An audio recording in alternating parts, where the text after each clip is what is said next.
जो मेरी जानकारी है कि बिहार से आप ताल्लुक़ रखते हैं, कितना आसान रहा आपके लिए? क्योंकि हम राजनीति पे भी बात करेंगे, लेकिन कौन रहा पहला शख्स और कैसे आप मतलब एक दलित प्रोफ़ेसर होना, दिल्ली विश्वविद्यालय में आना, बिहार से आना, ये आसान नहीं होगा। ज़रा बताइए दर्शकों की कैसे आप थोड़ा-सा उसमें ऐड कर देता हूँ मैं। कर दीजिए। दलित प्रोफ़ेसर तो बहुत, उसमें थोड़ा दबंग दलित प्रोफ़ेसर डाल दीजिए तब मज़ा आएगा। चलिए हम जोड़ लेते हैं, नहीं, मतलब कि जोड़ना ज़रूरी है। बिल्कुल हम बात करेंगे उस सफ़र तक का भी जब आप जेल तक गए, लेकिन ज़रा बताइए शुरुआत कैसी रही? बचपन से थोड़ा-सा विद्रोही किस्म का आदमी रहा हूँ और यकीन मानिए कि कई बार अपने पिताजी की भी नहीं सुना। अब मेरे पिताजी इस दुनिया में नहीं हैं। माताजी का नहीं सुना, भाई किसी का कुछ नहीं सुना। तो विद्रोही लोग थोड़ा ऐसे ही होते हैं कि स्टेटस को तोड़ते हैं।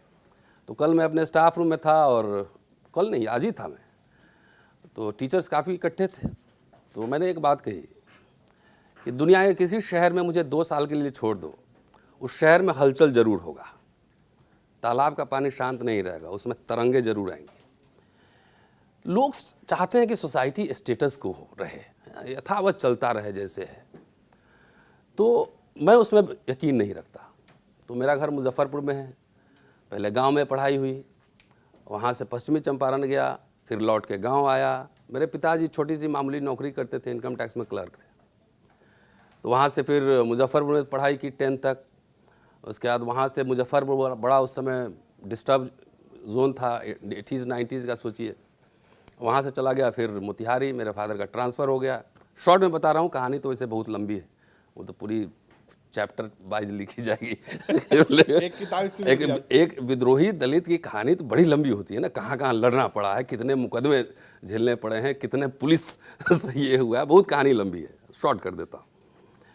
तो फिर चंपारण चला गया। मैं जहाँ पे रहता था वो MS कॉलेज वहाँ का चर्चित कॉलेज है। तो उनके रिटायर्ड प्रिंसिपल के घर में भोलानाथ सिंह, बड़ी ही चर्चित प्रिंसिपल हुआ, जो बिहार से फैमिलियर होंगे वो जानते होंगे उनका नाम। तो उन्हीं के घर में मैं रहता था। उनके लड़के पढ़ते थे रामजस कॉलेज में, हिस्ट्री, महेश उनका नाम है। और तो वो जब उनको पहले तो आजकल UPI है ना, उस समय तो था नहीं, या मनी ऑर्डर या फिर आपको ड्राफ्ट बन के आता था 800-1000 रुपये। उसी में लोग 1 तारीख के बाद जो है ना, पापा जी बहुत याद आते थे कि 7 तारीख तक कब ड्राफ्ट आएगा। तो चूँकि वहाँ कोई नहीं था तो मुझे ही ड्राफ्ट सब भेजना पड़ता था, रामजस कॉलेज ये वो सब लिख के। तो मेरे अंदर एक थोड़ा सा आया कि भाई अब मैं नौकरी करने में बहुत इंटरेस्टेड नहीं था। जैसे सरकारी नौकरी या इंस्पेक्टर बन जाओ, BDO बन जाओ, उसमें मेरी बचपन से दिलचस्पी नहीं थी। तो उनको देखते देखते मुझे लगा कि चलो अब दिल्ली चलना चाहिए ज़रा मुझे भी पढ़ने। जब दिल्ली से लौट के आते थे वो, चंपारण की बात कर रहा हूँ, ईस्ट चंपारण, तो उनके पास लेम्ब्रेटा स्कूटर होता था। तो जब लेम्ब्रेटा स्कूटर की आवाज़ आ जाए तो समझ आ जाता था कि महेश आ गया दिल्ली से। हम लोग 3 आदमी उसी पर बैठ के पूरा मोतिहारी घूमते थे। तो ललक हुई कि चला जाए दिल्ली पढ़ने। तो पिताजी से मैंने कहा, तो थोड़ा विद्रोही स्वभाव का था ही, उन्होंने मना कर दिया कि नहीं भेजेंगे। 1 साल इंतज़ार किया।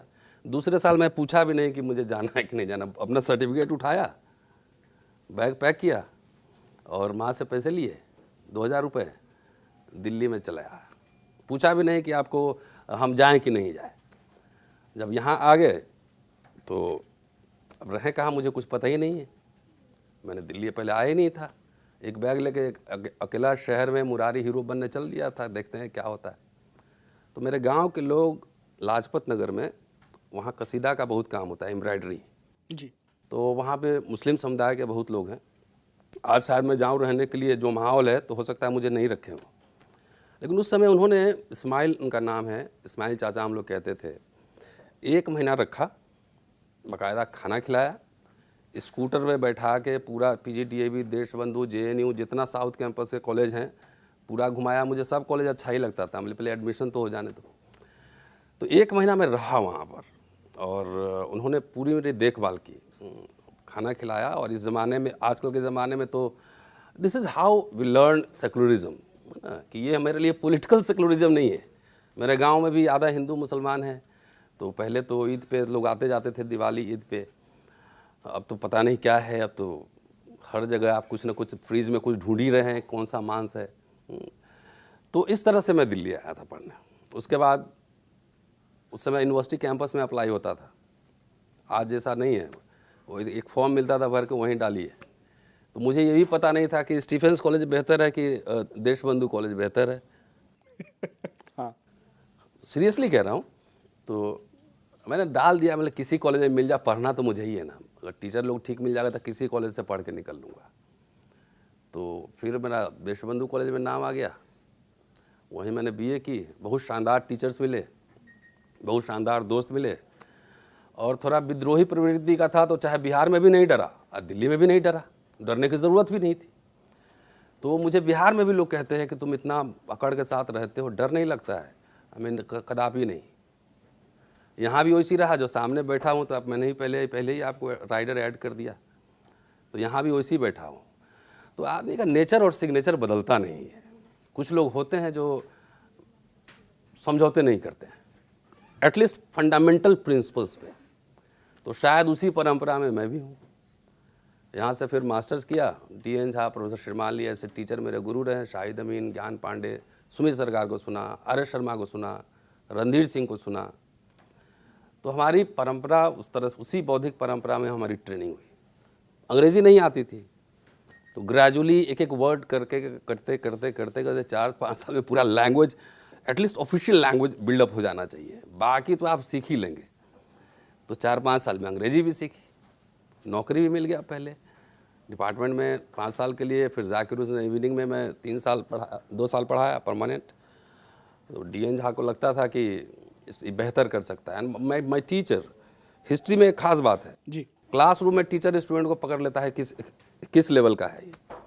तो उन्होंने, मेरे एक टीचर ने कहा, पी.के. चौधरी नाम है, बीए फर्स्ट ईयर में ही था, कि तुम यूपीएससी का एग्ज़ाम मत देना।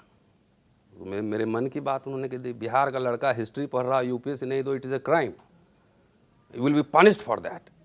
बिहारी आईएएस का एग्ज़ाम नहीं दिया।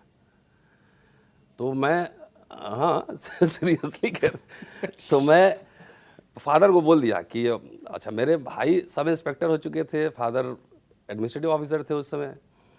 तो उनको लगता था कि बेटा कलेक्टर बन जाएगा तो थोड़ा जिला उला में जो है माहौल ठीक रहेगा। भाई पुलिस में थे तो समझते थे आईपीएस बन जाएगा तो ठीक रहेगा माहौल। मैंने रिबेल कर दिया, हम लेकिन देता ही नहीं, जाओ। क्योंकि एक ही लाइफ है, मेरी समझ है, और मैं ये बात समझ चुका था कि एकेडमिक्स में फ्रीडम है सोचने, समझने, बोलने, लिखने की, और मैं इसको गंवाना नहीं चाहता था। कि मेरे लिए आज़ादी, freedom of thinking, freedom of mind, freedom of writing, speaking, that was more important for me. कि हम 60 साल में रिटायर होने के बाद हम नहीं जाएंगे फिर लिखने। तो खैर बाद में बहुत नाराज़गी जाहिर है।